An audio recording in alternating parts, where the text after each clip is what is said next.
Brasil caiu de novo. E como sempre acontece, a primeira reação é procurar um culpado dentro de campo. Mas hoje eu vou te dizer uma coisa diferente. A culpa da eliminação do Brasil em 2026 é do Ronaldo, Rivaldo, Ronaldinho Gaúcho e da seleção de 2002. Calma, antes de me xingar, fica comigo até o final porque eu vou te explicar.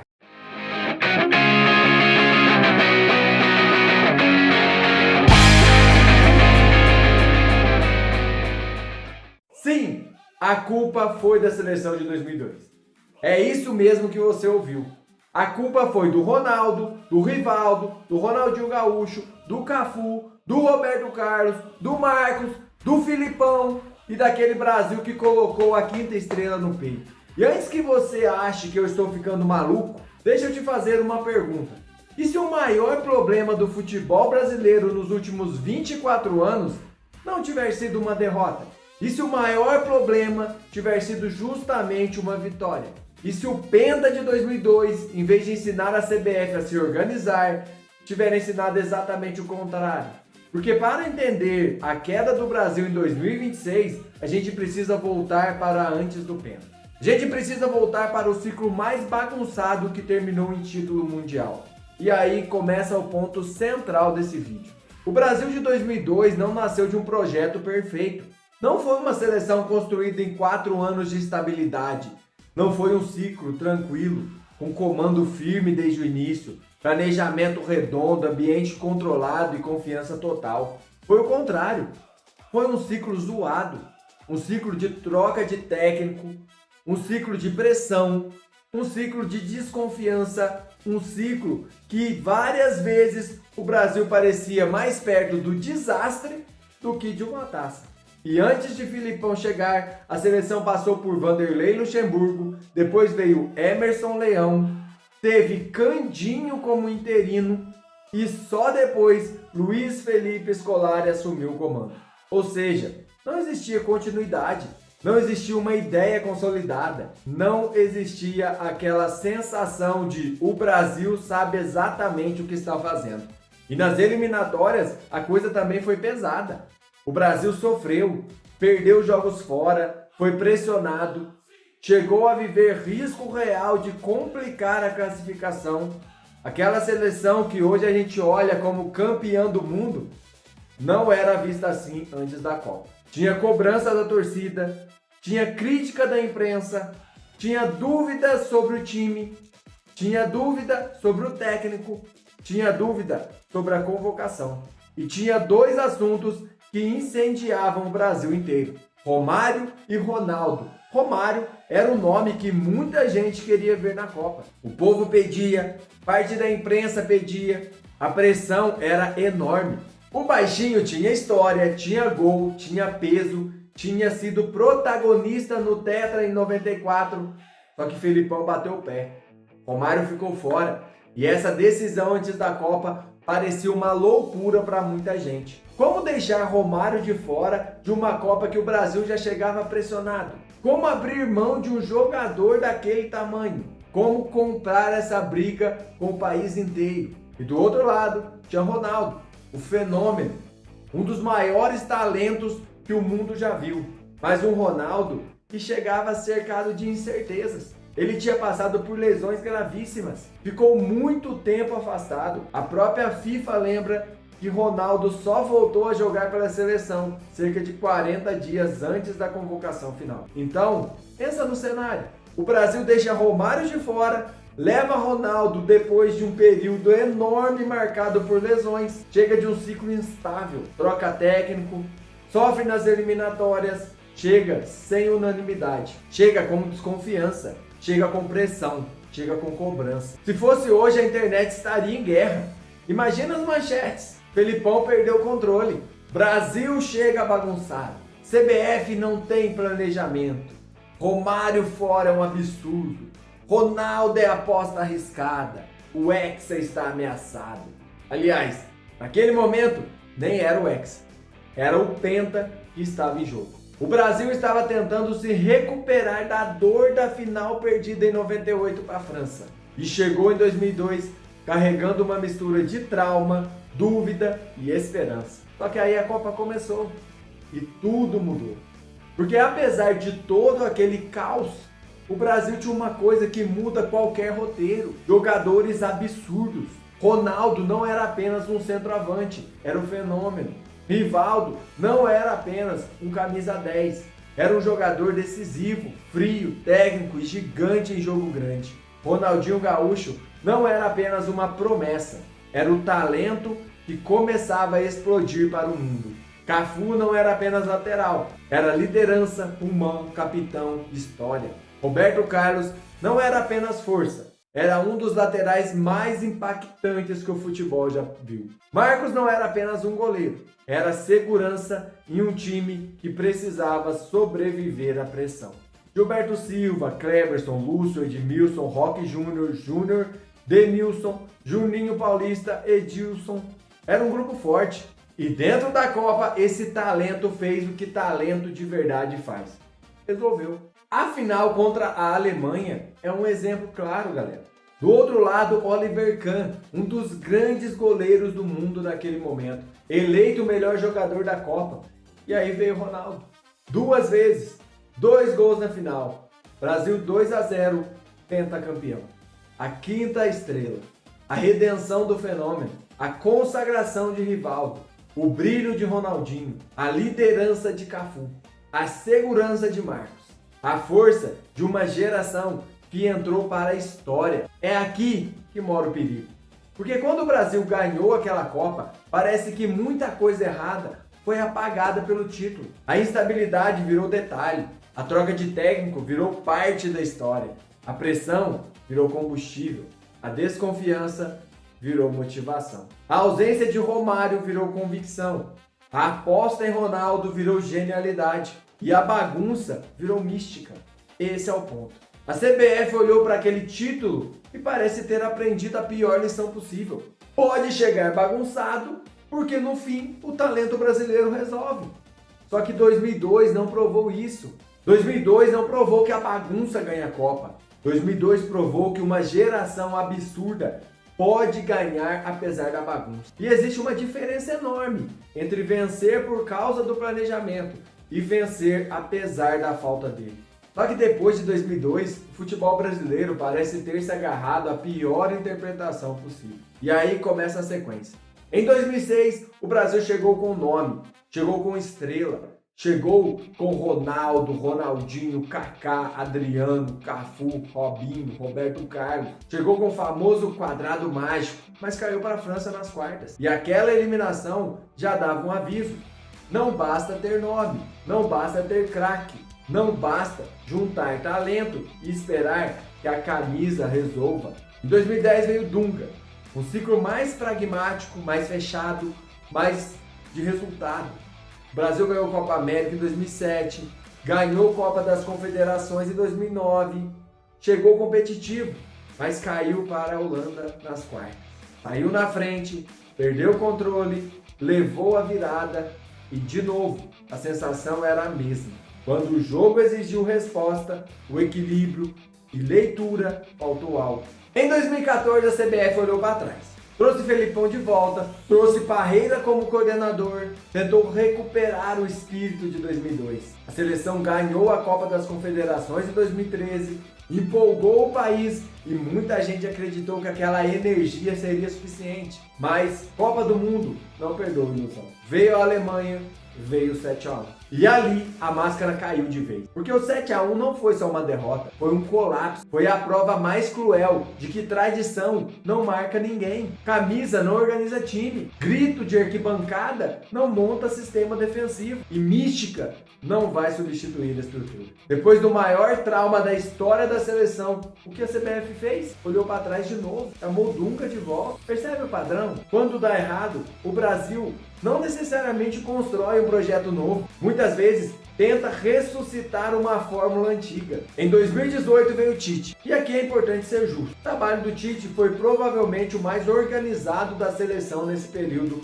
pós-2002. Ele assumiu em 2016, recuperou o time nas eliminatórias, deu padrão, deu confiança e chegou à Copa com expectativa real, mas caiu para a Bélgica nas quartas. Mais uma vez uma seleção europeia, mais uma vez um adversário bem preparado, com um plano claro unindo os espaços do Brasil. Em 2022, Tite continuou. O Brasil chegou forte.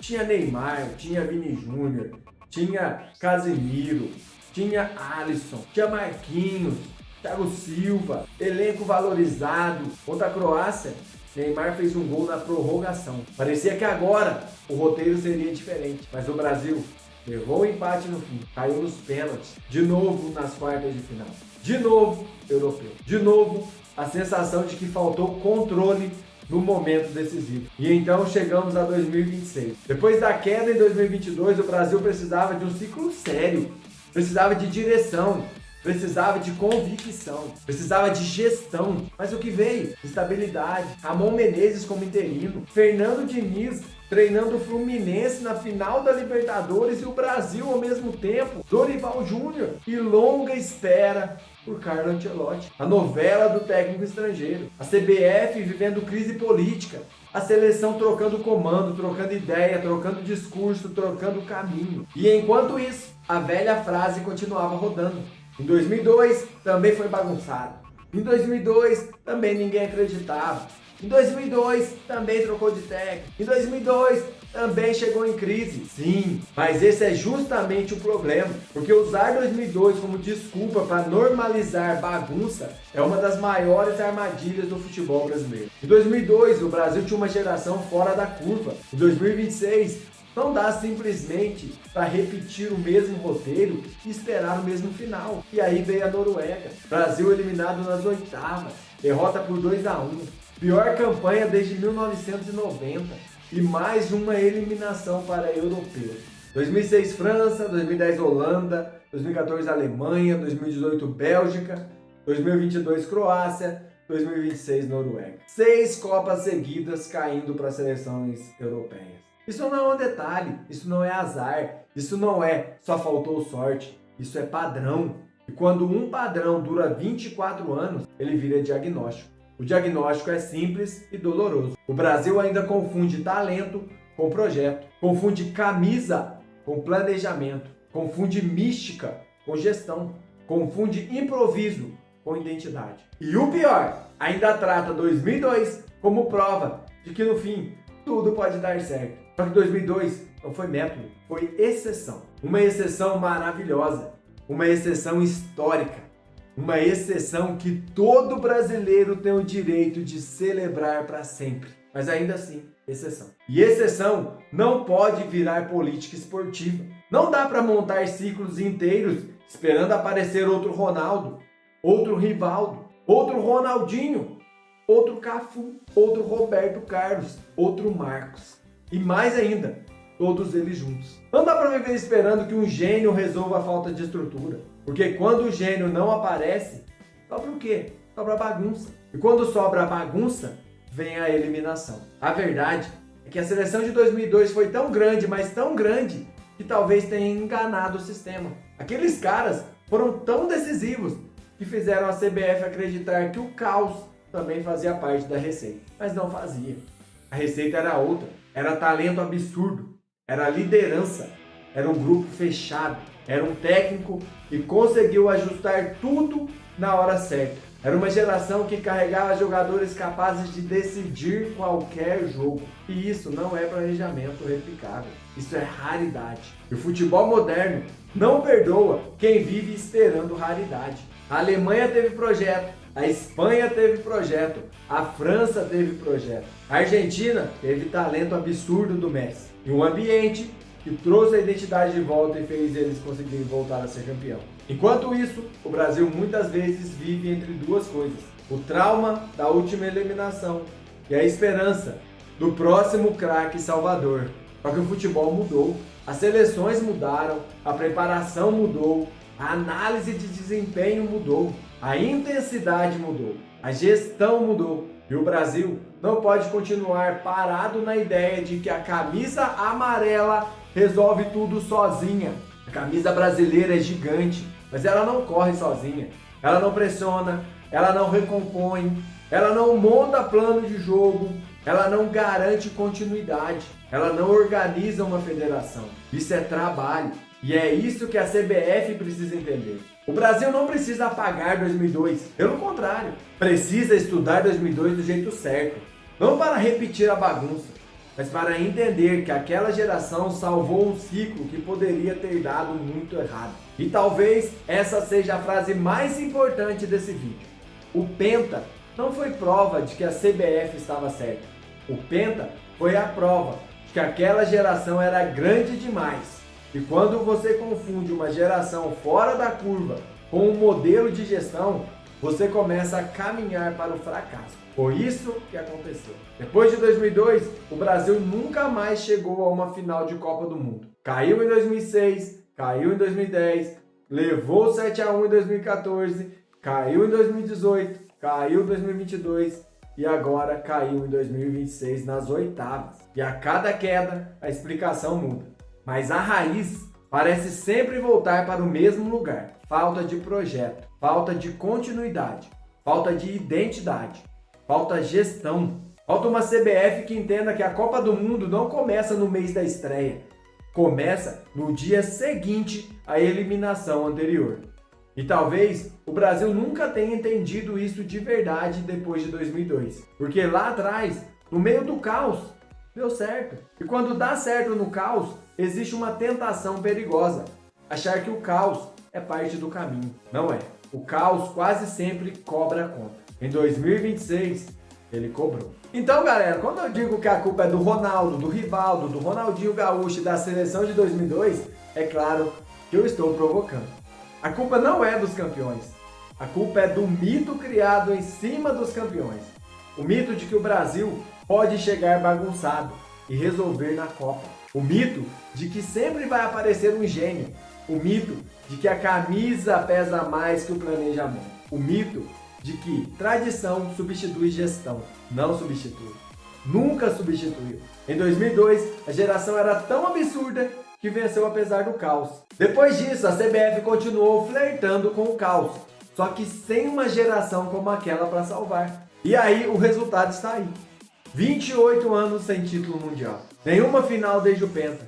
E uma eliminação em 2026 que escancarou de novo o que muita gente não quer admitir. Mas talvez essa queda precisa servir para alguma coisa. Talvez 2026 tenha que ser o basta. O basta para uma CBF parar de tratar Copa do Mundo como improviso. O basta para parar de procurar salvador de última hora.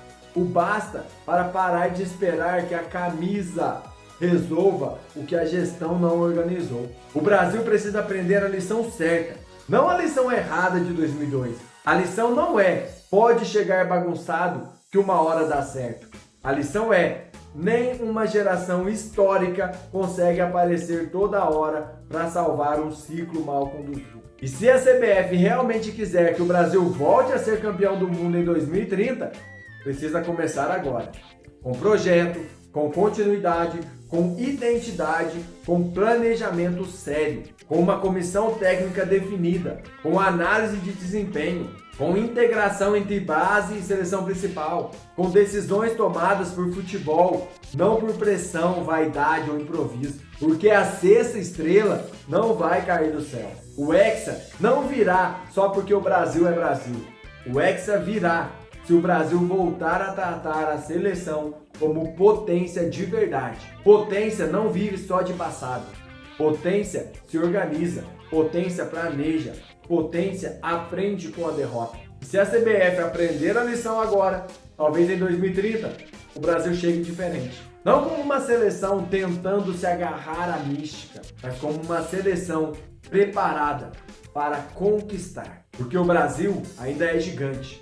A camisa ainda pesa, o talento ainda existe, a história ainda assusta, mas nada disso basta sem planejamento. Então eu fico alegre. Que 2026 não seja apenas mais uma eliminação, que seja o começo de uma mudança real, para que em 2030 o Brasil não chegue apenas sonhando com a sexta estrela, chegue preparado para conquistá-la. E agora eu quero saber de você. Você acha que a eliminação de 2026 foi apenas culpa do jogo contra a Noruega?